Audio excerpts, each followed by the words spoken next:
ہماری صاحب گفتگو سن رہے ہیں. یاد رکھیں ہمارا جو روزہ ہے، روزے کے جہاں دین کی یعنی آخرت کے جتنے بینیفٹس اور فائدے ہیں وہاں دنیا کے بے شمار فائدے ہیں. ہم نے نہیں بلکہ جو غیر مسلم نان بلیور اسکالرس اور غیر مسلم دانشوروں نے بھی اسلامی روزوں کی تعریف کی ہے، اسلامی روزوں کو سراہا. اس لیے کہ روزے کے بے شمار جہاں فائدے ہیں، دنیا کا فائدہ یہ کہ روزہ رکھنے سے انسان کو بھوک اور پیاس کی عادت پڑتی ہے.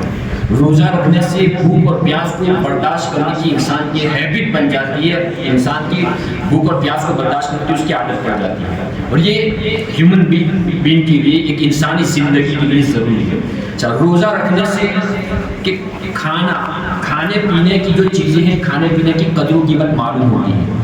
آپ دیکھیں کہ ایک انسان فل آف اسٹمک، کہ انسان کا پیٹ بھرا ہوا ہو، جب انسان فل ہو، اس کو بھوک نہ لگی ہو، پیٹ بھرا ہوا ہو، تو ڈیلیشیس قسم کی عمدہ قسم کی غذائیں اسے وہ لذت نہیں دیتی جو ایک خالی پیٹ والے بھوکے انسان کو گھٹیا قسم کی یعنی بالکل آرڈینری قسم کی معمولی قسم کی غذا جو اس کو لذت دیتی ہے. ایک روزے دار، ایک غریب انسان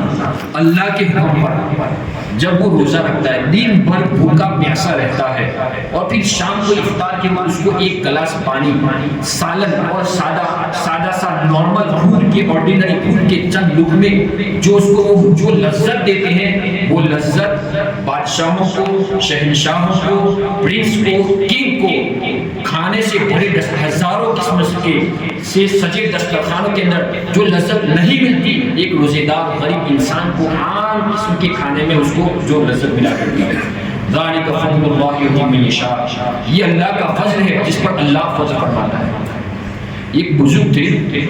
وہ جب کھانا کھاتے تھے، ان کے حوالے سے آ گیا کہ جب وہ کھانا کھاتے تھے تو ہر لقمے پر یہ کہتے تھے کہ یا اللہ تیرا شکر ہے کہ تو نے بھوک عطا فرمائی، یا اللہ تیرا شکر ہے کہ تو نے بھوک عطا فرمائی. تو جو ڈسائپل تھے، جو مرید تھے، مریدین کہنے لگے ان بزرگ سے کہ آپ کھانے کا شکریہ ادا نہیں کرتے. تو بزرگ نے کہا اس لیے کہ اگر بھوک نہ ہوتی تو پھر وہ مزہ کہاں، بھوک نہ ہوتی تو لذت نہ ہوتی. تو یہ ہے ہمارے روزے کے فائدے، یہ آپ کے روزے. تو اللہ تبارک تعالیٰ نے اتنا بیوٹیفل ہمیں مذہب عطا فرمایا کہ جس کی وزڈم کو